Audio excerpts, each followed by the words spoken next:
ನೀವೇನ್ ತೀರ್ಪು ಕೊಡ್ತಿರೋ ಕೊಡಿ, ನಾನು ಅದ್ರ ಪ್ರಕಾರನೇ ನಡ್ಕೋತೀನಿ.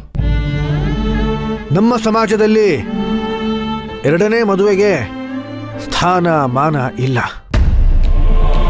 ಆದರೂ ನಿಮ್ಮ ಅಭಿಪ್ರಾಯಗಳನ್ನು ತಿಳ್ಕೊಳ್ಳೋದಕ್ಕೋಸ್ಕರ ನಾನು ಕೆಲವೊಂದು ಪ್ರಶ್ನೆಗಳನ್ನು ಕೇಳಿದೆ. ಈ ಸಮಸ್ಯೆ ಇರೋದು ನಕುಲ್, ಅಂಕಿತಾ ಅಥವಾ ಪದ್ಮಿನಿದಲ್ಲ. ಇಲ್ಲಿ ನಾವು ಯೋಚನೆ ಮಾಡಬೇಕಾಗಿರೋದು ಅಕುಲ್ ಬಗ್ಗೆ.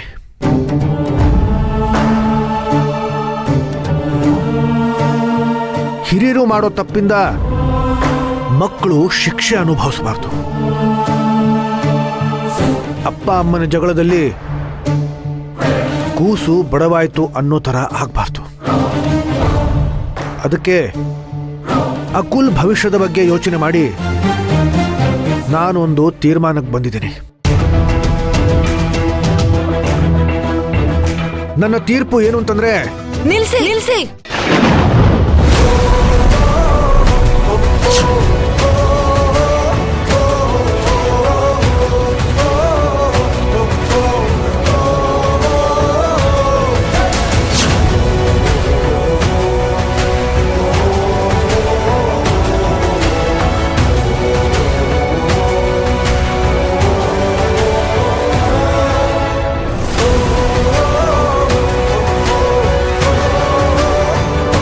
ಆಹಾ, ಏನ್ ಗತ್ತು, ಏನ್ ಗೆಟಪ್ಪು, ಲಯನ್ ಜಗಪತಿ ರಾವ್ ತರಾನೇ ಇದೆಯಾ.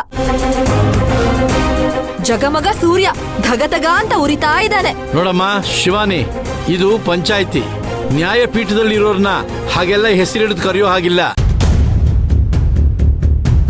ಸಂಬಂಧಗಳ ನೆಪ ಇಟ್ಕೊಂಡು ಹೀಗೆಲ್ಲ ಕರೆಯೋದು ಮಾಡಬಾರ್ದಮ್ಮ.